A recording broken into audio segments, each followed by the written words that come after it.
მოგესალმებით თქვენ უსმენთ გადაცემა წიგნებს, რომელსაც რადიო შოკოლადი და ჯეოსელი წარმოგიდგენთ.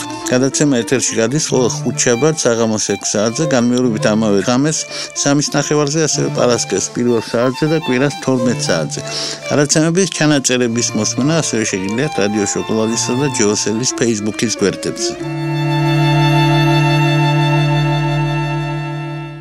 წიგნების დღევანდელ გადაცემაში თანამედროვე ბელგიელ მწერალზე ამელი ნოტომზე და მის ერთ-ერთ წიგნზე მკვლელის ჰიგიენაზე ვისაუბრებთ.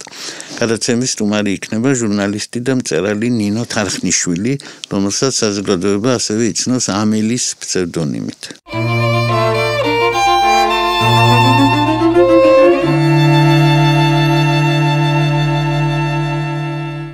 თანამედროვეების ერთ-ერთი ყველაზე გამოჩენილი მწერალი Fabien Clair, ანუ ამელი ნოტომი არის 1966 წელს დაბადებული ბელგიელი მწერალი, რომელიც წერს ფრანგულ ენაზე და რომელიც ფრანგულენოვანი სამყაროს, ასე ვთქვათ, ერთ-ერთი ყველაზე დიდი თანამედროვე ვარსკვლავია. Fabien Clair ნოტომი, ასე ვთქვათ, ბელგიაში კი დაიბადა, მაგრამ იმ წუთას ძალიან მალე აღმოჩნდა უცხოეთში, თვითონ ამტკიცებს, რომ დაიბადა კიდევაც იაპონიაში, დიპლომატის ოჯახში.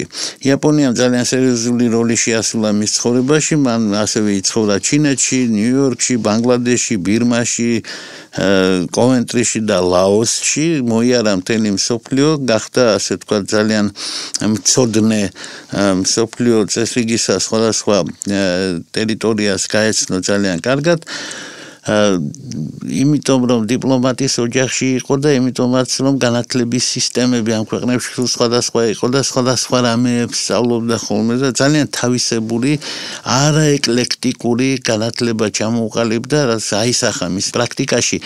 რაღაცნაირად მან მოახერხა და შეკრიბა ყველა სურნელი ამ ქვეყნებიდან და მე მგონი ამელი ნოტომის საიდუმლო სწორედ იმაში მდგომარეობს, რომ იგი მულტიკულტურული აღქმით გამოირჩეოდა და მოახერხა, რომ ეს მრავალი კულტურა ერთ პატარა ქალში ჩაატია და მე იქიდან გადმოიღვარა ეს მისი რომანების სახით.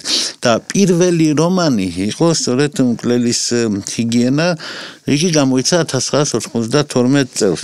ამის შემდეგ, როგორც წესი, ერთ რომანს ყოველწლიურად აქვეყნებს და როგორც ამბობს, კიდე რამდენიმე წერს და იმათ ინახავს და აქვეყნებს საუკეთესოებსა, თუმცა მე არა ვარ ამაში დარწმუნებული, იმიტომ რომ შესაძლოა საუკეთესო რომანები მას არც გამოუქვეყნებია, იმიტომ რომ არ ვაქვეყნებ იმას, რაც ძალიან პირადიაო და ჩვენ ვიცით, რომ ასეთ შემთხვევაში შეიძლება სწორედ იქ ამ ძალიან პირადში იმალებოდეს მისი საუკეთესო ნაწარმოებიც, მაგრამ ასე თუ ისე ჩვენ რასაც ვიცნობთ, იმაზე შეგვიძლია ვიმსჯელოთ. მკვლელის ჰიგიენა. რა არის ეს რომანი? ეს არის ფანტასტიკური ძალის რომანი, რომელშიც არაფერი არ ხდება, რომელშიც მოქმედება საერთოდ ისე იგი რამდენიმე კვადრატულ მეტრში არის ჩაკეტილი. ეს მწერალი 83 წლის ნობელის პრემიის ლაურეატი, უზომოდ და უფორმოდ მსუქანი, ძალიან ასე ვთქვათ, უსიამოვნო მოხუცი ბერიკაცი, აუტანელი პიროვნება, რომელიც მოულოდნელად გაიგებს, რომ ერთი ძალიან იშვიათი დაავადებით არის დაავადებული, რომელიც და სხვა ჩვენს ეს დაავადება ძალიან საინტერესოა, მართლა ნაწარმოებია და მართლა მხატვრული სიმართლე არის ეგრევე ეთყობა დაავადებასაც. ეს არის ხრტილოვანი დაავადება, ხრტილის კიბო არის, რომელიც აღწერილი არის ძალიან იშვიათი შემთხვევა ადრე წარსულში და რომელიც თურმე მაინცსა და მაინც იმ კატორღელებს ემართებოდათ, რომელსაც ძალადობრივად მოუკლავთ ვიღაცა, ანუ მკვლელებსა და მოძალადეებს ემართებათ მარტო. და მოულოდნელად აგერ დაემართა ნობელის პრემიის ლაურეატს ჰუმანის, რომელმაც უამრავი რომანი 22 რომანი დაწერა და კიდევ ბევრი თურმე გამოუქვეყნებელი აღჭერაც. ანუ ამელი ნოტომის მაგვარად იქცევა თვითონაც თურმე წერს ბევრს, მაგრამ ყველას არ აქვეყნებს და უკანასკნელი 25 წელია თურმე არაფერსაც არ წერს, არამედ აქვეყნებს. იმიტომ ბევრი აქვს დაწერილი, კიდე ერთი 10-15 წელი შეუძლია ეს გააგრძელოს, მის სიკვდილის მერეც გაგრძელდება. დაავადება ისეთი დაემართა, რომ 2 თვის მერე მოკვდება. ეს ამისი მაქსიმუმი. ამიტომ მან გადაწყვიტა, რატომღაც გაიხსნა სამყაროს წინაშე, იმიტომ ძალიან ჩაკეტილი კაცი იყო, არავინ არ ყავს. ერთი ქალი მოდის ხოლმე და ტანსბანს, ეგაა სულ მისი კონტაქტი გარე სამყაროსთან და კიდე ვინაიდან ჭამას მის დიდად მოყვარული კაცი არის და აქვს ლუარსაბის აშკარა ნიშნებიც, თვითონ მიდის ხოლმე და თვითონ არჩევს, იმიტომ ამას ძალიან დიდ ყურადღებას აქცევს, მაგრამ იმათთან აბა ახლა რაზე უნდა ილაპარაკოს, ალბათ რამდენი კილო რა უნდა იყიდოს და მხოლოდ ეს. ფაქტობრივად კონტაქტი არ აქვს სამყაროსთან, მეტიც მას ყავს მდივანი, რომელსაც ასე თქვა ევალება მისი საქმეების მოგვარება, რომელსაც მასთან ფიზიკური კონტაქტი არ აქვს, მარტო სატელეფონო საუბრები არის და სწორედ ამ მდივანმა დართო ნება რამდენიმე ჟურნალისტს რომ აიღონ მისგან ინტერვიუ. პირველივე ჟურნალისტი დამარცხდება ამ ცინიკოს ადამიანთან საუბრებში და გამოვარდება იქიდან, ესე იგი ვერ გაუძლებს, ასე ვთქვათ, მის ვერ ცინის თან ეს პროვოკატორია წამოიკიდეს ძალიან იოლად. ერთ-ერთ ჟურნალისტს მაგალითად უყვება თუ რას ჭამს ხოლმე და ისე აღწერს იმას, რასაც ჭამს, რომ ჟურნალისტი გამოვარდება და მე მგონი მთელი ცხოვრება მას უკვე აგიდებული ექნება გულისრევა, როგორც კი გაიგონებს სიტყვას მწერალი და მწერლობა, იმიტომ რომ სწორედ გულის ზიდვამდე მიიყვანა ისე აღუწერა ცხიმიანი საჭმელები, რომელსაც თურმე ეს მიირთმევს და განსაკუთრებით ხაზგასმით ცუდად იქცევა, ასე ვთქვათ. და ასე მოექცა სამ ჟურნალისტს, ეს ჟურნალისტები გამოდიან ერთმანეთს ამბებს უყვებიან და ისინი რომელიც ჯერ არ არიან მწერალთან ნამყოფი ინტერვიუზე, დასცინიან იმას, რომელიც იყო, იმიტომ ჩანაწერს რომ ისმენენ მაგნიტოფონზე თუ დიქტოფონზე ჩაწერილს, იქიდან ჩანს რომ ძალიან მაგარი არის პრეტექსტატაში, ასე ქვია ჩვენს წერალს და ძალიან უსუსური არის ჟურნალისტი. რაც მართალია ჟურნალისტები მიდიან მასთან, რომელსაც არ აქვს მისი რომანები წაკითხული. და ასეთი ადამიანების გაბიებურება და გაბითურება მისთვის არანაირი პრობლემა. ეს არის ინტელექტუალური გენია, აშკარად მას აქვს შესანიშნავი აპარატი, მოწყობილი, ასე თქვა სიტყვიერი, ის არცნობს მეტაფორებს, ძალიან საინტერესო მწერალი არის ამ თვალსაზრისით და როგორც კი წერალს გამოიჭერს, ჟურნალისტს გამოიჭერს მაღალფარდუნებაში, ან საერთო ადგილების გამეორებაში, ან მეტაფორებში, იმ წუთას გაათახსირებს და ძალიან იოლად აკეთებს ამას. ჩვენ გაოცებულები ვართ, მე სპეციალურად რამდენიმე თარგმანი მაქვს საკითხული, მათ შორის ჩვენიერი თარგმანი ქართული, ასევე რუსული თარგმანი, მაგრამ თვითონ ტექსტმა და გაოცება სიწვევდა ჩემში, რომ ასეთი განსხვავებაა თარგმანებში, ქართულში, გერმანულში და რუსულში და ამიტომ წავედი მივადექი ორიგინალს და გაირკვა, რომ ძნელი სათარგმნი ავტორი არის ძალიან, იმიტომ რომ როდესაც მაგალითად წერალი დასცინის ჟურნალის, ის მას ეუბნება ჟეუზადოხ. ანუ გაღმერთებო მეოშე, რაც ისე იგი არ შეიძლება ასე ითარგმნოს, იმიტომ რომ არ ჯდება ასე არც ერთ ენობრივ ქსოვილში და ამიტომ თარგმნელები ძალიან ოსტატობენ ხოლმე და რაღაც სხვას ამბობენ ხოლმე რაღაცას, რომ მართალი ხარ თუ არა ხარ და ასე შემდეგ. ფანტასტიკური დონეა. აი წარმოუდგენლად მაღალი დონეა. გასაოცარი არის ამელი ნოტომი, იმიტომ რომ იგი არის ძალიან მსუბუქი, ძალიან იოლად წასაკითხი, როგორც წესი, ესე იგი, აი ფიზიკურად რა დროს სჭირდება თვალის გადევნებას, იმ დროში იკითხება, არც ერთი აღწერა, არც ერთი ჩაღრმავება, არც ერთი თქوامان და ასე შემდეგ. მარტო დიალოგები პირდაპირ დაწერილია იმისთვის, რომ გადაიტანოთ სცენაზე, გადაიტანოთ თეატრში, გადაიტანოთ კინოში, რასაც აკეთებენ ხოლმე წარმატებით და აქვე მინდა ვთქვა, რომ ესა უიშვიათესი მწერალი დედამიწის ზურგზე ეგეთ მეორე არ დაბადა, რომელიც არ აკრიტიკებს იმას, რასაც მის ნაწარმოებს უკეთებენ, პირიქით დავდივარო და ვესწრები და უყურებო, აღფრთოვანებული ვარ ჩემს სიტყვებს, რომ იმეორებენ ადამიანებიო. არ ვიცი ეს პოზაა თუ არა, მაგრამ ამაშიც ძალიან დიდი არის ამელი ნოტომი. რადიო შოკოლადი და ჯეოსელი წარმოგიდგენთ ლევან ბერძენიშვილის საავტორო გადაცემას წიგნები. ახლა კი ტრადიციულად მოვისმინოთ ახალგაზრდების აზრი ამელი ნოტომის მკვლელის ჰიგიენის შესახებ. ბექა მაისურაძე, კინომცოდნე. ამელი ნოტომის მკვლელის ჰიგიენა წავიკითხე რამდენიმე თვის წინ. სამწუხაროდ ამ წერლის სხვა წიგნები არ მაქვს წაკითხული, ამიტომ მისი როგორც წერლის შემოქმედებაზე ვერ ვისაუბრებ. რაც შეეხება მკვლელის ჰიგიენას, ვფიქრობ საინტერესო არის წერლის სტილიდან გამომდინარე, რა სტილითაც არის დაწერილი. წერალს არ ჰყავს გამოყენებული ბევრი პერსონაჟი, რაც თავისთავად ასევე საინტერესოა, რადგან მე ასეთი სხვა წიგნი ჯერჯერობით არ შემხვედრია. არის საინტერესო იმითაც, რომ დამყარებული არის ძირითადად დიალოგებზე და მწერლის ჩართვები წიგნში არ გვხვდება. რამდენიმე ხნის წინ ამ წერალთან დაკავშირებით ვისაუბრეთ ჩემ მეგობართან, რომელმაც ამ წერლის სხვა წიგნებზეც მესაუბრა და მითხრა, რომ სხვა ისტორიები ბევრად განსაკუთრებულია, ამიტომ ვფიქრობ, რომ წავიკითხავ. გვანცა ბაკურაძე, ჟურნალისტი.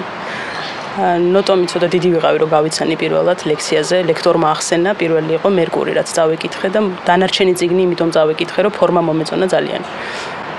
თარგმანშიც გაამართლა, რამდენიც წავიკითხე ქართული თარგმანი, კარგად წავიდა, ასე ვთქვათ. და ფორმით და შინაარსითაც განსაკუთრებული არის მკვლელის ჰიგიენა.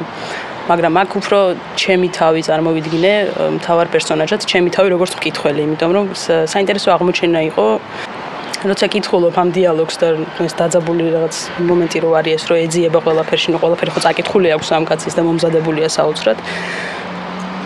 მე თვითონ ძალიან გამაბრაზა ამ ადამიანმა, აი ამ ტაშმა და მე თვითონ მივხვდი, რომ დიდი საუნებით მეც მოვკლავდი.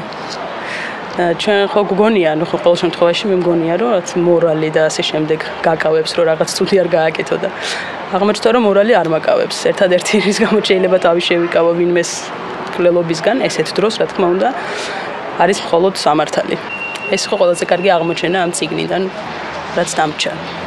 ლევან ჯორჯოლიანი, ჟურნალისტი. ამელი ნოტომის ეს წიგნი წავიკითხე დაახლოებით 1 წლის წინ, მიზანი არ მქონია, რომ მაინც და მაინც ამელი ნოტომი წამიკითხა, უბრალოდ ხელში მომხდარ და აღფრთოვანდი, იმიტომ რომ ამის რამდენიმე მიზეზი მაქვს, ვფიქრობ, რომ ეს წიგნი კარგი იქნება თუ ექნება წაკითხული ყველა ჟურნალისტს, რადგან კარგი მასალა იმისთვის, თუ რატომ უნდა მოემზადოს ჟურნალისტი რესპონდენტთან შესახვედრად. მით უმეტეს ამის მაგალითები მრავლად გვაქვს, თუ როგორ შეუძლია წონიან რესპონდენტს პროვოკაცია და კონტრკითხვებით მანიპულირება ჟურნალისტისადმი. საკმაოდ უცნაური აგებულება აქვს, თვითონ წერლის ტექსტი არის მხოლოდ დასაწყისში და ბოლოში, დანარჩენი არის დიალოგებზე და ინტერვიუებზე აგებული. განსაკუთრებით დამამახსოვრდა ის ცოცხალი რეპლიკები და დიალოგები, რომელიც არის ამ წიგნში. კიდევ ერთხელ მოგესალმებით ძვირფასო რადიო მსმენელებო, შეგახსენებთ, რომ საუბრობთ ამელი ნოტომზე, მის ბრწყინვალე ნაწარმოებზე, რომანზე მკვლელის ჰიგიენა და გვესაუბრება მწერალი და ჟურნალისტი ნინო თარხნიშვილი. მოგესალმებით, კალბატონ ნინო. და აქვე შევახსენებთ ჩვენს რადიო მსმენელებს, თუ არ ახსოვთ ეგ ამბავი, რომ მწერალი ნინო თარხნიშვილი ცნობილია ასევე ამელის სახელით. ამ ფსევდონიმის უკან იმალება ეს მწერალი. რატო აირჩიეთ ეს სახელი აქედან დავიწყოთ? ხო, ეს სახელი პრინციპში არანაირად უკავშირდება ამელი ნოტომს. მის შესახებ გაცილებით გვიან გავიგე, ვიდრე ამ ფსევდონიმს ავირჩევდი და ეს ფსევდონიმი მხოლოდ თქვა, იმიტომ შევარჩიე, რომ მომწონდა უბრალოდ ასოცწყობა ეს ამელი, ეს სახელი და კიდევ იმიტომ ავირჩიე, რომ ამ ფსევდონიმის ქვეშ ვემალებოდი ოჯახის წევრებს, რომ არ ამოეცნოთ ის ნინო თარხნიშვილი ამ ფსევდონიმის უკან. და მე სხვათა შორის აი ამ ფსევდონიმს დაუკავშირდა საბოლოო ჯამში ჩემი და ამელი ნოტომის ნაცნობობაც ისე უეცრად. ძალიან საინტერესოა, საქართველოში ძალიან ხშირად ხდება ხოლმე ესეთი უცნაური ამბები, როდესაც ჩხეიძეები აირჩევენ ქუჩიშვილობას და ამაზე ნერვიულობენ ტაბიძეები და აი თარხნიშვილები ირჩევენ ამელის. თარხნიშვილმა აირჩია ამელი, მაგრამ სხვათა შორის პირველი წიგნიც მინიატურების კრებული, რაც გამოვეცი და 2006 წელს რომელიც გამოვიდა, ის ამელი ფსევდონიმი ამელით გამოვიდა და მხოლოდ იმ მიზეზით, რომ ამ ლიტერატურულ წრეში, რომელიც მაშინ ძალიან აქტიური იყო ინტერნეტ სივრცეში არსებობდა ეს ფორუმი და ეხლაც არსებობს, იქ ყველა მიცნობდა ამელის ფსევდონიმით. მე რომ გამომეცა წიგნი ნინო თარხნიშვილით, ვერც ვერავინ გაიგებდა ვინ იყო ეს ნინო თარხნიშვილი. თუმცა შიდა გვერდზე მაინც ნინო თარხნიშვილი პატარა ასოებით ეწერა. მეორე წიგნი უკვე ნინო თარხნიშვილით გამოვიდა პრინციპში. ძალიან კარგი. ახლა გადავიდეთ იმ ამელიზე, რომელზეც ვაპირებთ საუბარს. თანამედროვე ფრანგულენოვან ლიტერატურაში ეს აშკარად გამორჩეული და ლიდერი კალბატონი გახლა. გახლავთ და არ ამგონია რომ ის ქალობას უნდა გაესვას ძალიან ხაზი, იმიტომ არა, ხო, ის არ არის გამოკვეთილად ქალური ფემინისტური ტიპის მწერალი და დიდი მწერალია, ძალიან დიდი მწერალიც არის, გასაგებია რომ როგორც დიდი მწერლების დიდი ნაწილი ის პარიზში ცხოვრობს, თუმცა კი ბელგიელია და საერთოდ დაბადებული არის სხვაგან და სხვა ბიოგრაფიის ადამიანია. ბევრი ნაწარმოები აქვს დაწერილი. და ალბათ ბევრს იცნობთ და შეგიძლიათ გითხრათ აი რომელს როგორ ხედავთ. ვიცით რა არის რომ თქვა რომ ყველაფერი წაკითხული მაქვს რაც ნათარგმნი არის მისი რა თქმა უნდა არა მოგატყუებთ. თუმცა საკმაოდ ვიცნობ მის შემოქმედებას. პირველად მისი პირველი რომანი წავიკითხე მკვლელის ჰიგიენა და წავიკითხე რატომ. მოკლედ ინტერნეტ სივრცეში გარჩნდა ასეთი მოსაზრება რომ მე არა მხოლოდ მოვიპარე ამელის ფსევდონიმი, არამედ მოვიპარე მისი სიუჟეტიც. და ძალიან დამაინტერესა რატომ გაჩნდა ეს მოსაზრება. გაჩნდა იმიტომ რომ არ ვიცი ესე სრულად ამელი ნოტომისგან დამოუკიდებლად მე დავწერე მოთხრობა, ეს არ არის რომანი რა თქმა უნდა, საკმაოდ ვრცელი მოთხრობა არის მისტერ კორპსისა და დოქტორ მორგანას უკანასკნელი ინტერვიუ, სადაც ჟურნალისტი, რომელიც საბოლოო ჯამში ირკვევა რომ არის ჟურნალისტი გვამი, ინტერვიუს იღებს ექიმი მორგანასგან, რომელიც მორგში მუშაობს და ესე იგი აქ ამ მოთხრობაში საუბარი არის იმაზე, როგორი ცინიკოსი არის ამ შემთხვევაში რესპონდენტი ეს დოქტორ მორგანა ჟურნალისტის მიმართ და როგორ დასთინის მის ყველა შეკითხვას ასე შემდეგ და ვიღაცამ თქვა რომ შენ მოიპარე ამელის არა მხოლოდ სახელი და ფსევდონიმა დაერქვა, არამედ მისი სიუჟეტიც და დამაინტერესა ეს მეპოვა ამელი ნოტომი აღმომეჩინა როგორც მწერალი. და 2007 წელში კარგად მახსოვს შევიძინა ეს წიგნი მკვლელის ჰიგიენა და რო წავიკითხე გამოოცა მართლა ამ მსგავსებას ვერ დავარქმევ ეს საკმაოდ ისეთი ამბიციური განაცხადი იქნება ჩემის მხრიდან, მაგრამ ხო აი ამ რაღაცა პატარა ლინკმა ჩემს პატარა მოთხრობასა და ამელი ნოტომის მართლა სამარაჩვეულებრივ წიგნთან რომელსაც მკვლელის ჰიგიენა ქვია, რომელიც ჩემთვის ესეთი საკმაოდ შთამბეჭდავი ნაწარმოები აღმოჩნდა ის სახე, რომელიც შექმნა ამელი ნოტომმა აი მწერლის სახით არის მართლაც ერთ-ერთი პერსონაჟი, დასამახსოვრებელი პერსონაჟი აი იმ თანამედროვე ლიტერატურიდან, რაც აი ამ ბოლო პერიოდში წამეკითხავს პრინციპში და ზოგადად აუცილებლად უნდა აღინიშნოს, რომ მისი ეს პერსონაჟები ყოველთვის არიან განსაკუთრებულები, აი დასამახსოვრებელი პერსონაჟები. მე ყოველთვის ვამბობ, შეიძლება ბევრს ვკითხულობთ ზოგადად მეც, თქვენც, ყველა, ხო, თქვათ, ყველა არა, მაგრამ იშვიათად მრჩება პირადად მე რაღაცა მსგავსი ემოცია, რაც დამიტოვა აი ამ წერალმა.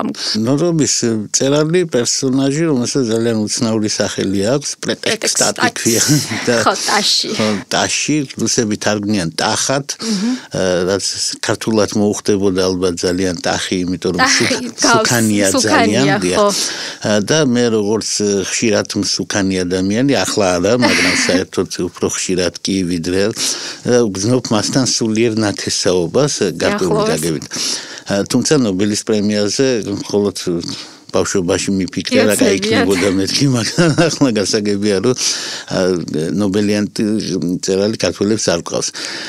პრეტექსტატი არის ნობელიანტი მწერალი, როგორც ჩანს დიდი მწერალია და ისეც ჩანს რომ აუტანელი პიროვნებაა და ძლიერი პიროვნებაა საკმაოდ, მაგრამ მოეძებნა მასაც გასაღები, ასე ვთქვათ, ეს ახლა გამოირჩეოდა რაღაც ჰომოფობიური და რასისტული გამონათქვამებითო უკვე ასაკში, ხო და ეს ნობელის პრემია. როგორც იციან ხოლმე ნობელის ლაურეატებმა, ეს განსაკუთრებით, ასე ვთქვათ, შეიძლება მინიშნება იყოს მეზობელი ქვეყნის ლიტერატურაში, სადაც ზუსტად ეგეთი გამოხტომებით შეგვახსენეს თავი გერმანელმა მწერლებმა ბოლო ხანებში, ვისაც არ წაუკითხავს და ვისაც წაუკითხავს, ყველას ერთად შევახსენებ, რომ აქ რამდენიმე ჟურნალისტი იღებს ინტერვიუს პირველად ამ კაცისგან, იმიტომ რომ მან გაიგო რომ მალე უნდა მოკვდეს და გაიხსნა ასე ვთქვათ სამყაროსთვის და გაანადგურა ეს ჟურნალისტები. კი, საოცრად აქვს აღწერილი სწორედ ეს პირველი 3 ჟურნალისტის გაქცევა მის ძალიან გულის მოსაფხანი ნაწილი არის ვისაც ჟურნალისტებთან კავშირი აქვს მე ვიქლები კარგი რესპონდენტად მე მიყვარს ჟურნალისტები პრეტექსტატისგან განსხვავებით მაგრამ ისე მაინც თუ ვინმეს გულის მოფხანა უნდა შეუძლია ამ წიგნს მოიფხანოს და მოიძებნა სხვა ტიპის ადამიანი ნინა ჟურნალისტი ნინა 30 წლის დიახ რომელმაც რაღაცა განსაკუთრებული ჩაიდინა ხო რომელმაც ასე ვთქვათ ნაგავი ქექა წლების განმავლობაში ნაგვის მქექველიო მგონი ასეც როგორც მახსოვს არ ვიცი თუ ზუსტად მახსოვს ასე უწოდებს ის ნინას ჟურნალისტს ახალგაზრდა ქალს 30 წლის გოგოს ხო პირველი 3 ჟურნალისტი ისიც ალბათ უნდა ვთქვათ რომ კაცი იყო და პრეტექსტატი იმასაც ამბობს რომ ამბობდა ყოველ შემთხვევაში რომ ქალებს არასდროს არ აძლევდა ინტერვიუს და ამ შემთხვევაშიც რა თქმა უნდა ეს ნინა ესე შეეპარათ ხო ნინამ ქექა ნაგავი და მოუძებნა მას ის არ ვიცი სუსტი წერტილი აქილევსის ქუსლი ეს ალბათ უფრო რაღაცა ესეთი ალბათ არაშესაფერისი შედარება არის რომ როგორ ჩაიდინა მან პატარაობისას 18 წლის ასაკში ის მკვლელობა, რასაც ის მთელი ამ წლების 66 წლის მანძილზე და რამდენიმე თვის მანძილზე ესე მაგრად ფარავდა და მალავდა. და ამ ტაშს ისიც კი გაუჩნდა ეჭვი გარკვეულწილად, რომ ხომ არ იყო ეს ნინა, მისი შორეული ნათესავი, რომელიც იკვლევდა მის თქვათ წარსულს და იქექებოდა ამ წარსულში.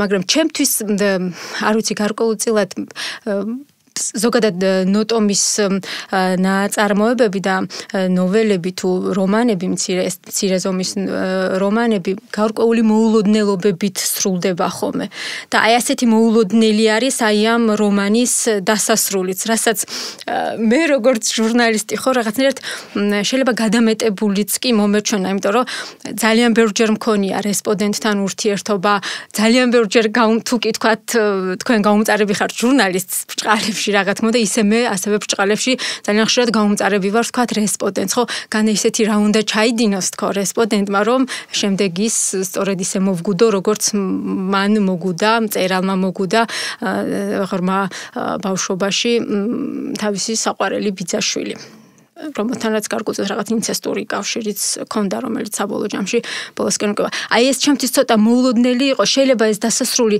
რაღაცნაირად ცოტა ხელოვნურადაც კი მეჩვენა იმის გამო რომ აი ეს მოულოდნელობის ეფექტი შეექმნა ამელის მაგრამ ალბათ ერთ-ერთი ყველაზე ემოციური დასასრული რაც კი შეიძლებოდა მოეფიქრებინა ამელის ამ რომანისთვის შეიძლება გარკვეულწილად ეს ყოფილიყო პრინციპში მე მეჩვენება რომ ის განზრახაკეთებს ამას ანუ განზრახაკეთებს რომ არა დამაჯერებელი ის დამაჯერებელი მე მგონია სპეციალურად გაკეთებული მოულოდნელობის ეფექტი ის ყველაზე ნაკლებად ჟურნალს დამაჯერებლობაზე.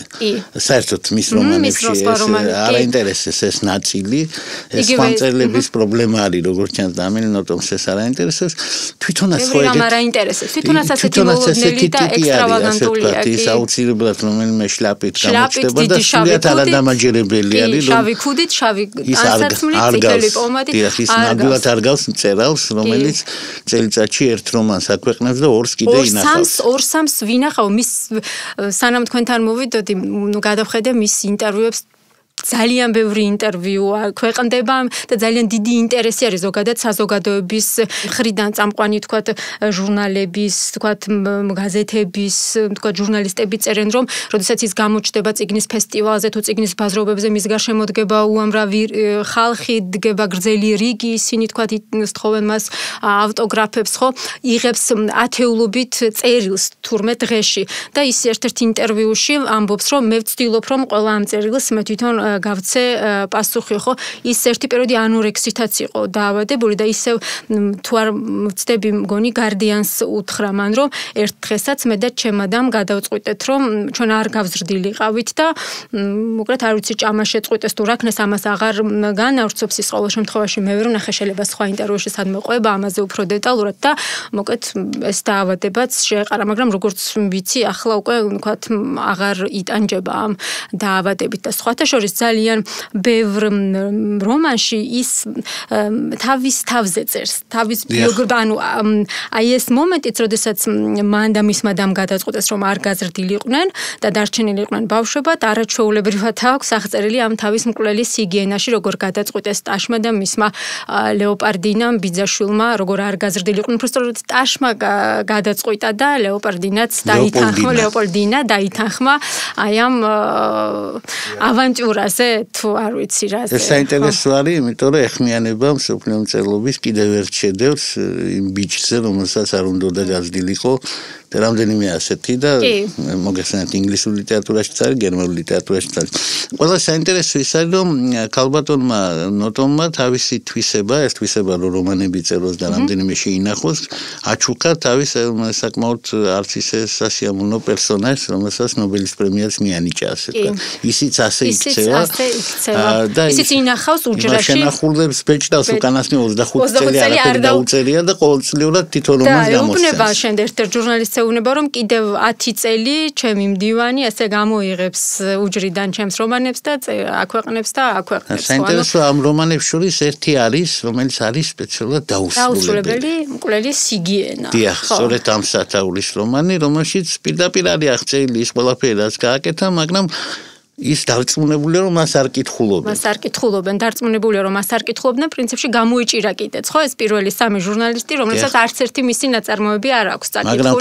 მაგრამ ქალბატონ ნინას მისი 22-ვე თუ არ მეშლება, სულ ხო 22 რომანზე არის გონი. საუბარი ყველა რომანი წაკითხული აქვს, ყველა პერსონაჟს იცნობს არაჩვეულებრივად, დათვლილიც კი აქვს, რამდენი ქალი პერსონაჟი ყავს, რამდენი კაცი პერსონაჟი ყავს და სწორედ ეს აოცებს საბოლოო ჯამში მწერალს და ეს ათქმევინებს რაც კიდევ ერთ-ერთი მოულოდნელობა იყო მით უმეტეს ტაშისგან ესეთი ბუზღუნა არ ვიცი ალბათ ყოველად უარყოფითი პერსონაჟი ყოველ შემთხვევაში ასე ახასიათებს მით უმეტეს რომელიც ქალთმოძულეც იყო ყველა სიკეთესთან ერთად ამბობს რომ ყველაზე ესეთი შეუხედავი არსება მას აქვს უყურეთ თეძოები მას აქვს ძუძუები ანუ რას გავს ზოგადად ეს ქალი რომ ნინას ეუბნება რომ მე თქვენ მიყვარხართ საბოლოო რაღაც ეს ბოლო პასაჟიც ესეც კი არის რომ როგორ გაუმიჯნურდა ნინას ანუ ნინამ არ ვიცი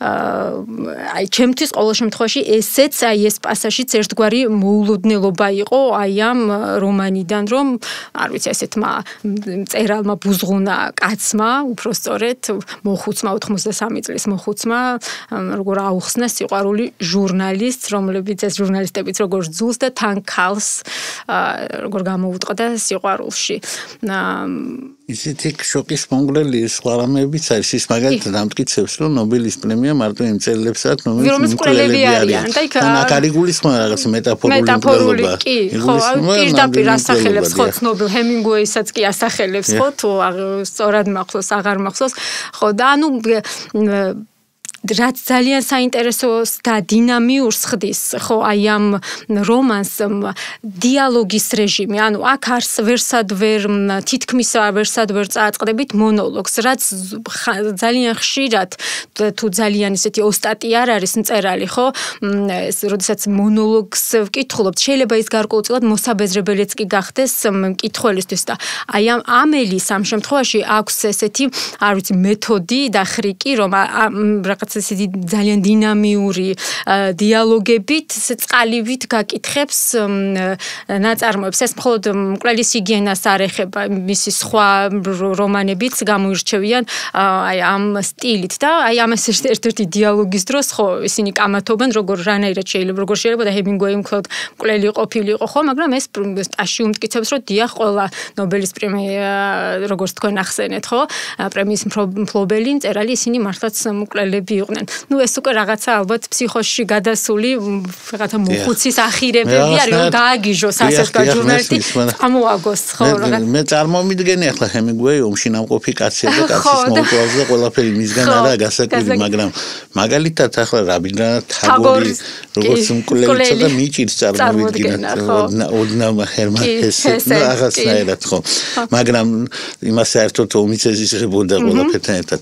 მაგრამ ეს ძალიან საინტერესო დაკვირვება მგონია, იმიტომ ეს არ უნდა იყოს შემთხვევითი სიტყვები. აქ რაღაცა უფრო ღრმა იმალება, იმიტომ რომ ამელი ნოტომი ფაქტობრივად ჩვენ გვიხსნის მწერლობა რა არის და ის სხვადასხვა კუთხით გვეუბნება მას სხვადასხვა რომანში. აქ საკმაოდ გახსნილად, სხვაგან უფრო დახურულად, მაგრამ ყველგან ცდილობს რომ არ მოგვახვიოს თავს თავისი აზრი, არა და გვეხვევა ისე პერსონაჟების აზრს გვახვევს ხოლმე. საკუთარ აზრის ნაცვლად ურჩევნია პერსონაჟების იმუშაოს ჩვენზე, აშკარად ჩვენზე მომუშავე ქალი. ეს არის უიშვიათესი მწერალი, რომელსაც მოწონს მისი ყველა ეკრანიზაცია და ყველა რადიო და პიესა და ყველა პიესა და ყველა ფერი საერთოდ ამბობს, ხო, თავიანთ ერთ-ერთ ინტერვიუში ამბობს, რომ რასაც წერ, მე მას არასდროს არ ვშლი, ანუ არასდროს არ აკეთებს ის. ანუ წერს და ასე ტოვებს. მე როგორც ჟურნალისტი ვთქვათ, ყოველთვის ვამბობ ხოლმე, რომ კარგი არის, როცა გაქვს იმის საშუალება, რომ ვთქვათ, ტექსტი გამოაძინო. აი, თუ კი ვთქვათ, რამე მოთხრობა დამიწერია, ხო, ყოველთვის ვამბობ, რომ და რას გულისხმობ ამასში, თქვა, დაწერ რაღაცას, მე დატოვებ, ესე მიაგდებ რამდენიმე დღე და მე იმას ხელახლა უბრუნდები და ის შეიძლება ან დახიო, ან გადააკეთო, გადმოაკეთო და თქვა, არ ვიცი, სრულად რაღაცას საბოლოო ჯამში სხვა პროდუქტი მიიღო. აი, ამელი ამ თავის ინტერვიუებში ამბობს, რომ ის არასდროს, ყოველ შემთხვევაში ასე ამბობს, ეუბნება ჟურნალისტს, შეიძლება ისიც თავბრუს ახოს ჟურნალისტს, არ ვიცით, რა ვიცით, ჩვენ კიდე, ხო? რომ მას არასდროს არ გადაუწერია, არასდროს არ გადაუკეთებია მისი არაფერი. ეს რაღაც გარკვეულ პრინციპში ალბათ ისეთი საკმაოდ ამბიციური განაცხადიც შეიძლება იყოს, ხო, თქვათ და აი ერთ-ერთ ინტერვიუში ის განმარტავს, რომ სამაგიეროდ ძალიან ბევრს ფიქრობს სანამ დაწერს. და ხო, და ამბობს, რომ ხო ეს წერის დაწყების პროცესი რაღაც გარკვეულ რაღაცა სიგიჟესთან და დიდ ტკივილთან არის დაკავშირებული და რომ ამას ის განიცდის ფიზიკურად, აი ამ ტკივილს და აი მედნეს, ანუ ინგლისურად ასე იყო ნათარგმნი, ანუ რაღაცა სიგიჟემდე მიდის, ხო ის და შემდეგ უკვე გადადის ფურცელზე და სხვათა შორის კიდე ძალიან საინტერესოდ აღწერს აი ამ თავისი წერის პროცესს, ჩემს წერის პროცესს სურნელი აქვსო და ამ სურნელს ეს არის წიგნის სურნელიო. მე არ ვიცი ეს კარგი არის თუ ცუდი არის, მაგრამ წიგნის სურნელი არისო და კიდევ იმასაც ამბობს, რომ არ წერს იმისთვის, რომ გამოსცეს და დაიბეჭდოს რაღაცა. ის წერს იმისთვის, რომ როგორც ჩანს თავად იგრძნოს კარგად თავი და იმასაც მგონი ტელეგრაფთან ინტერვიუში ამბობდა, რომ მე ვფეხმძიმდები წიგნებზე და მე ის უნდა ვშვა და არ აქვს მნიშვნელობა როგორც გავაჩენ.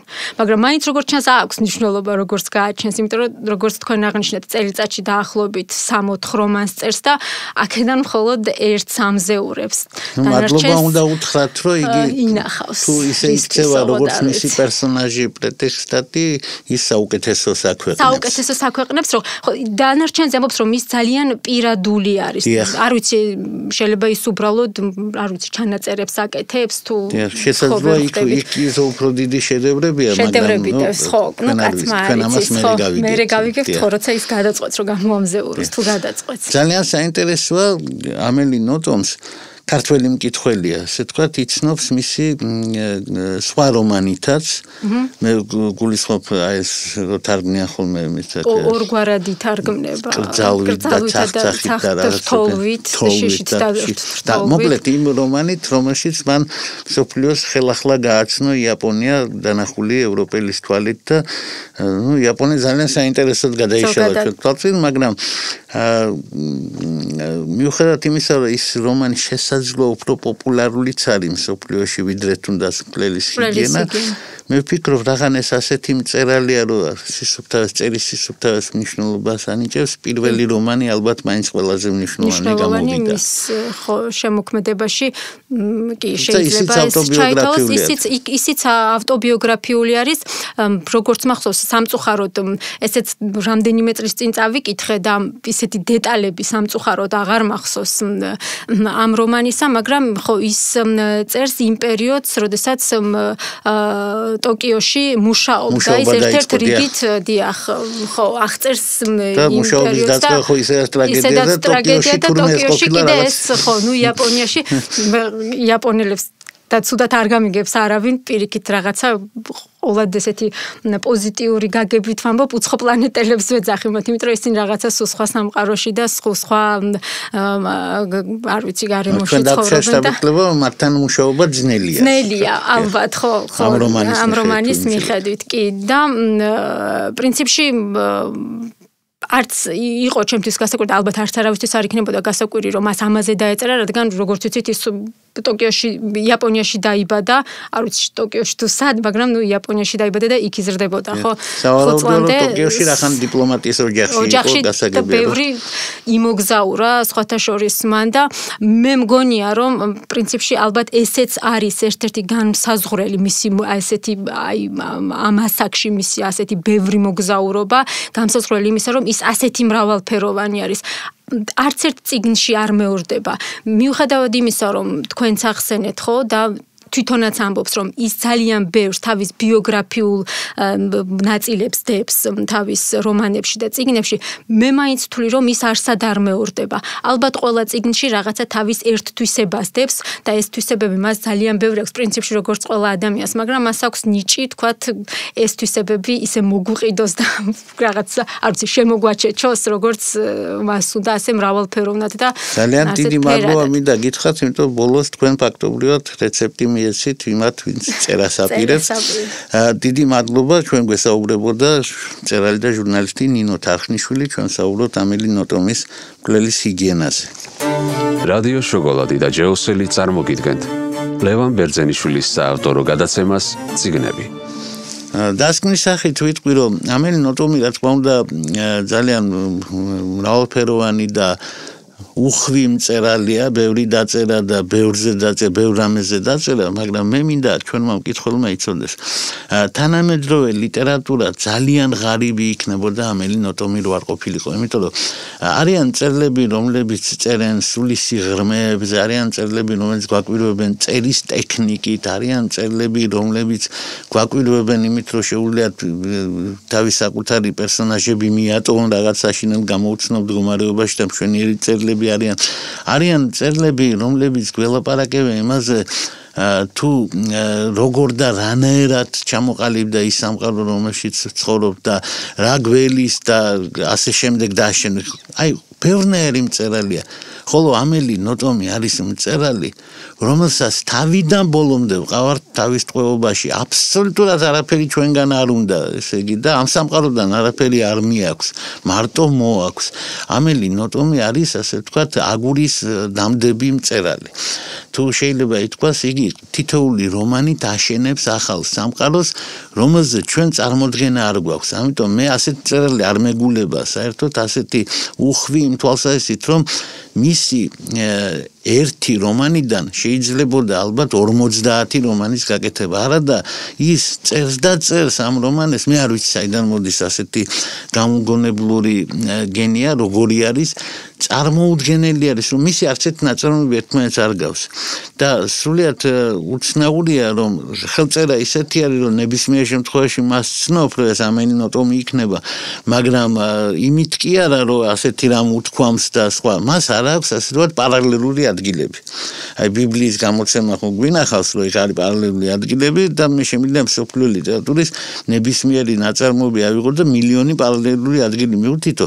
ამელი ნოტომს თუ მიუთითებთ პარალელურ ადგილებს, იქნება პარალელური ადგილები სვავ წყილლებთან და საკუთარ თავთან პარალელი არ აქვს. ასეთი მწერალია. ავტოციტირება არ უყვარს მხატვრულ ნაწარმოებში. ეს შედევრი არის, ასე ვთქვათ, უკვე პერსონალური შედევრია. წიგნების მომავალი გადაცემა მიეძღვნება ბერძნულ დრამატურგიას და კერძოდ სოფოკლესზე და მის ტრაგედია ანტიგონეზე ვისაუბრებთ. არ დაგიმალავთ და ეს ასე ვთქვათ, ჩემი განსაკუთრებული ასე ვთქვათ, სიმპათიით სარგებლობს ეს პერსონაჟი და ეს ნაწარმოები, ამიტომ მე მათზე სიამოვნებით გესაუბრებით. შეგახსენებთ, რომ რადიო შოკოლადის ეთერში თქვენ უსმენთ გადაცემა წიგნებს, რომელიც ეთერში გადის ყოველ ხუთშაბათს საღამოს 6 საათზე, განმეორებით ღამის 3:30-ზე, შემდეგ პარასკევს 13 საათზე, კვირას 12 საათზე, ხოლო გადაცემები ჩანაწერების მოსმენა შეგვიძლია რადიო შოკოლადისა და ჯოოსელის Facebook-ის გვერდებზე. გამოგვეხმაურეთ, მოგწერეთ შენიშვნები და რჩევები, ჩვენ მათ აუცილებლად გავითვალისწინებთ. გადაცემაზე მუშაობდნენ ავტორი და წამყვანი ლევან ბერძენიშვილი, ჟურნალისტი და პროდიუსერი ლაშა ქავთარაძე.